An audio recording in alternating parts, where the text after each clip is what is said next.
دیکھیے ہمارے گناہوں کا سب سے بڑا سبب ہمارے نفسانی تقاضے ہیں. ہم ایک حیوان بھی ہیں اور حیوان سے بڑھ کر بھی کچھ ہے، وہ میں بعد میں عرض کروں گا، لیکن حیوان تو ہے. جیسے ہر حیوان کو کچھ خوراک کی ضرورت ہے، ہمیں بھی ضرورت ہے. ہر حیوان کو بقائے نسل کا معاملہ جنسی ہے، وہ ہمارا بھی ہے. ہر حیوان کو کوئی نہ کوئی سر چھپانے کی جگہ چاہیے، کوئی گھونسلہ ہو، کوئی کھو ہو، کوئی بل ہو، کچھ بھی ہو، اسے چاہیے آخر. اسی طریقے سے ہمارے سارے تقاضے ہیں. حیوانات کو بھی آرام چاہیے، ہمیں بھی آرام چاہیے. یہ حیوانی تقاضے جو ہیں، جن کو ہم کہیں گے اینیمل انسٹنکٹس، ہمارے وجود کے اندر ہے یہ، اور ان کا تقاضا ہمارے اندر سے ابھرتا ہے. اسی کو اڈ اینڈ لیبیڈو کہا ہے فرائڈ نے. جدید نفسیات کا بابا آدم جو ہے وہ فرائڈ ہے. اس نے اسے اڈ اور لب سے تعبیر کیا ہے، اس سے اوپر سیلف کو لایا ہے، اور اس کے بعد جو ہے وہ سپر ایگو ہے. تو یہ 3 درجے اس نے متعین کیے ہیں، اور میں اس کی دقت نظر، ایکیوٹی آف آبزرویشن کا بہت قائل ہوں. اگرچہ نظریات کا جو نتیجہ اس نے نکالا ہے وہ غلط ہے، لیکن ایکویٹی آف آبزرویشن کا قائل ہوں کہ اس نے انسانی شخصیت کے 3 لیولز کو آئیڈینٹیفائی کیا ہے.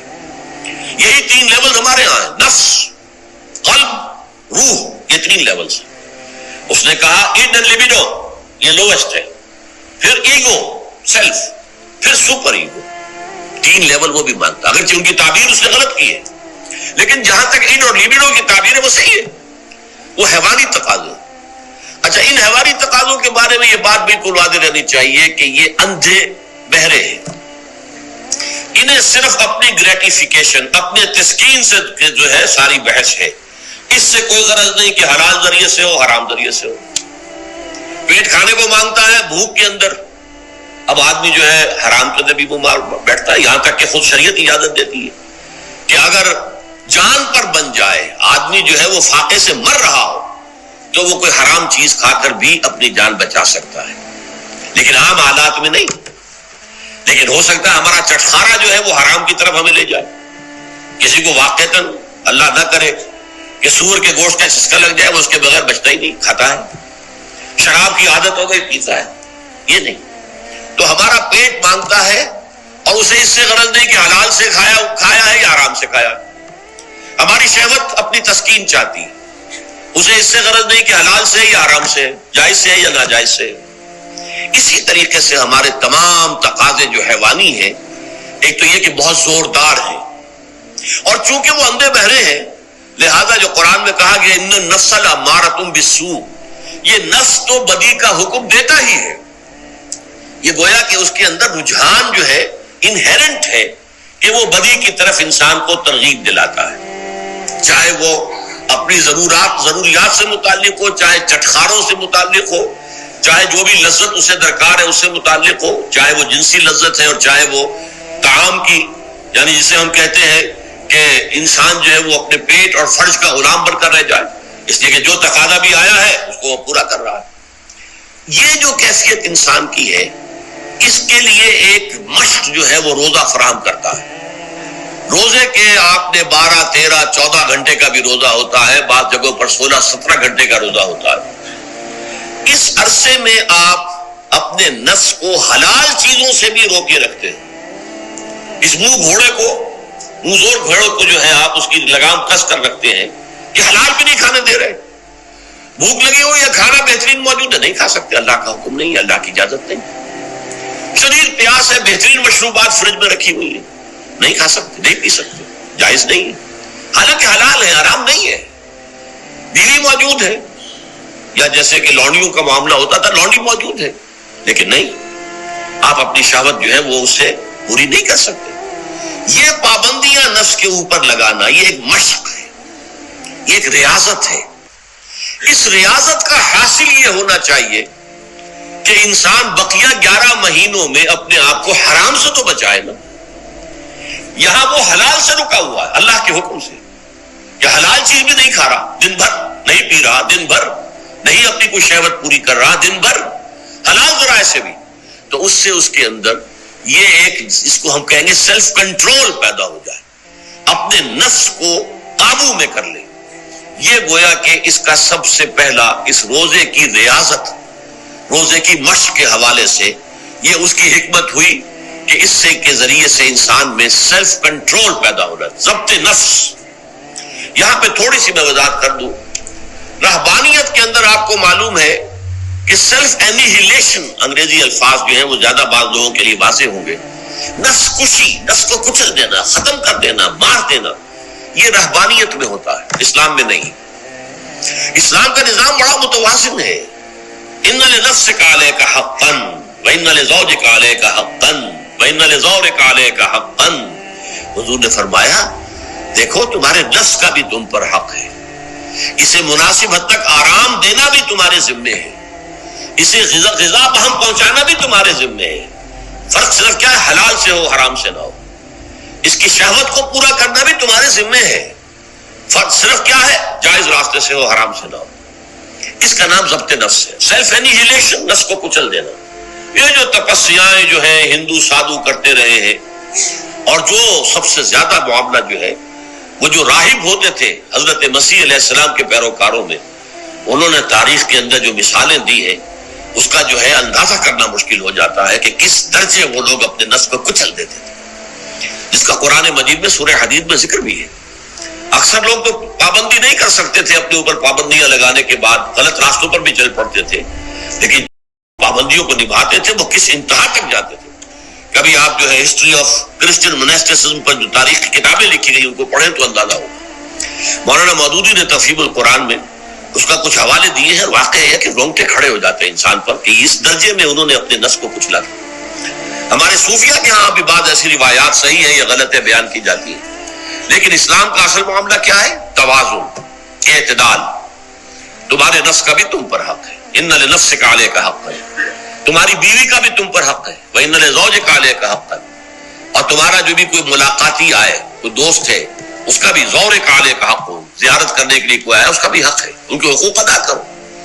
حضرت عبداللہ ابن عمرو بن العاص رضی اللہ تعالی عنہما صحابہ کرام میں اس اعتبار سے بہت ممیز تھے کہ ان پر عبادت جو ہے، عبادت گزاری کا اتنا غلبہ ہو گیا تھا، ہر روز روزہ رکھتے تھے اور رات کو پوری رات کھڑے رہتے تھے۔ حضور کو اطلاع دی گئی، حضور نے طلب کیا فوراً، آپ نے فرمایا یا عبداللہ الم نخبر، کیا ہمیں یہ خبر نہیں دی گئی انک تصوم الدہر وتقوم اللیل، کہ تو ہمیشہ رات کو کھڑا رہتا ہے نماز میں اور ہر روز روزہ رکھتا ہے۔ اب ظاہر بات ہے حضور کے حضور میں جھوٹ کیسے بولتے، ویسے بھی جھوٹ بولنے کا سوال نہیں صحابہ کے لیے، تو عرض کیا بلا یا رسول اللہ ایسی ہے تو صحیح ہے۔ فرمایا لا تفعل، ہرگز ایسا مت کرو، فإن لنفسک علیک حقا وإن لزوجک علیک حقا وإن لزورک علیک حقا، تمہارے نفس کا بھی تم پر حق ہے، روزہ رکھو بھی اور افطار بھی کرو۔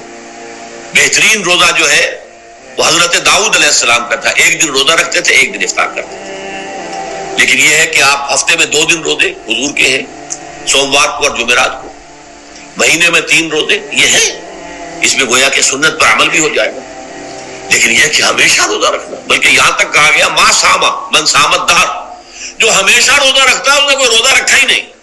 کیا مطلب، یہ تو اس نے اپنی ہیبٹس بدل لی ہے، ہیبٹس ہو گئی ہے یہ کہ سارا دن بھر نہیں کھانا، صبح کھانا شام کو کھانا، بس یہ تو اس نے اپنی ہیبٹ بدل لی ہے، روزہ ہیبٹ بن گیا اس کا۔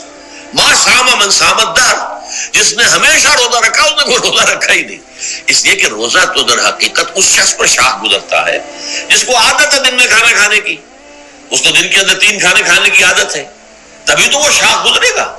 اگر وہ عادت ہی آپ نے بدل لی ہے تو ظاہر بات ہے کہ پھر روزے کی جو برکت ہے وہ تو ظاہر نہیں ہوگی۔ تو بہرحال اس اعتبار سے غور کیجئے کہ یہ پہلا حکم جو ہے روزے کا، لعلکم تتقون، تاکہ تمہارے اندر تقوی پیدا ہو جائے، اپنے نفس پر کنٹرول پیدا ہو جائے۔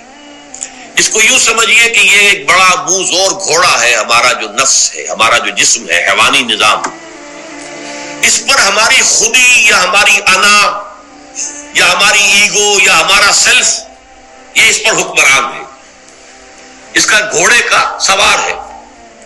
اب اگر گھوڑا منہ زور ہے اور سوار کے قابو میں نہیں ہے تو کیا نتیجہ نکلے گا؟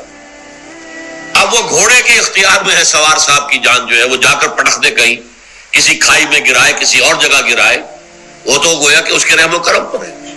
ہاں اگر سوار تکڑا ہے اور سوار نے جو ہے گھوڑے کو قابو میں کیا ہوا ہے، اس کی رانوں میں بھی جان ہے، دبایا ہوا ہے گھوڑے کو اپنی رانوں کے درمیان، تو ظاہر بات ہے کہ اب یہ گھوڑا جو ہے بہت بڑی ایسٹ ہے اس کے لیے۔ اب گھوڑا ادھر جائے گا جدھر سوار لے جانا چاہے گا، سوار اپنے مقصد اپنی منزل تک پہنچے گا گھوڑے کے ذریعے سے، اور اگر برعکس ہے جیسا کہ میں عرض کر چکا ہوں تو وہ سوار جو ہے وہ گھوڑے کے رحم و کرم کرے۔ یہی معاملہ ہے، ہماری خودی یا ہماری انا یا ہمارا ایگو، یہ در حقیقت یہ راکب ہے، اور ہمارا وجود حیوانی یہ مرکب ہے، یہ گھوڑا ہے۔ اگر ہم قابو یافتہ ہوں اپنے اس گھوڑے کے اوپر تو یہی جسم ہمارے لیے ایک بہت بڑا ایسٹ ہے۔ ہاتھوں سے نیکی کمائیں گے، پاؤں سے نیکی کمائیں گے، آنکھوں سے نیکی کمائیں گے، کانوں سے نیکی کمائیں گے، یہ ساری نیکیاں کمانے کا ذریعہ بن جائے گا۔ تلاوت قرآن سن رہے ہیں تو کانوں کی نیکی ہو رہی ہے، قرآن دیکھ کر پڑھ رہے ہیں تو آنکھوں کی نیکی ہو رہی ہے۔ یہ سارے ہمارے اعصاب، ہمارے تمام اعضاء و جوارح نیکی کا ذریعہ ہے۔ لیکن اگر کہیں یہ ہمارا نفس امارہ ایڈ اور لبیڈو ہم پر قابو پا لے تو پھر ہم اس کے رحم و کرم پر ہیں، پھر وہ ہمیں جس کھائی میں چاہے گا گرا دے گا۔ تو اس اعتبار سے روزہ مجرد ابھی روزے کی بات ہو رہی ہے، وہ روزہ خاص طور پر کہ جس کا حکم پہلے دیا گیا تھا ایام معدودات، اس کے بارے میں اس کی حکمت، مجرد روزے کی حکمت کیا ہے؟ ضبط نفس۔ اسی ضبط نفس کا دوسرا نام تقویٰ ہے۔ آپ اپنے نفس پر قابو یافتہ ہیں اور پھر اللہ کے سامنے جھک رہے ہیں، یہ ہوئی نا اصل بات۔ آپ اللہ کے سامنے تو جھک رہے ہیں، اے اللہ میں تیری ہی بندگی کرتا ہوں اور کروں گا، نفس پر قابو ہے ہی نہیں، تو آپ کا یہ کہنا مہمل ہو جائے گا، نفس کا تقاضا ابھرے گا اور آپ اس کے آگے ہاتھ جوڑ کر کھڑے ہو جائیں گے۔ تو گویا کہ جو آپ نے کہا تھا ایاک نعبد و ایاک نستعین، اس کی پیروی کرنا، اس کو پورا کرنا، اس کا تقاضا بجا لانا آسان کام نہیں۔ جو بھی گویا مسلمانم بلرزم کہ دانم مشکلات لا ادارہ، جب میں کہتا ہوں کہ میں مسلمان ہوں تو میں مجھ پر کب کب طاری ہوتی ہے، اس لیے کہ مجھے معلوم ہے کہ لا الہ کہنے کا مقصد کیا ہے اور مطلب کیا ہے، اس کے تقاضے کیا ہے۔ تو روزہ مجرد روزے کی غرض و غایت تقویٰ یا ضبط نفس، یعنی سیلف کنٹرول، اور اس سیلف کنٹرول کے ساتھ اپنے پورے وجود کو اللہ کے سامنے جھکا دینا۔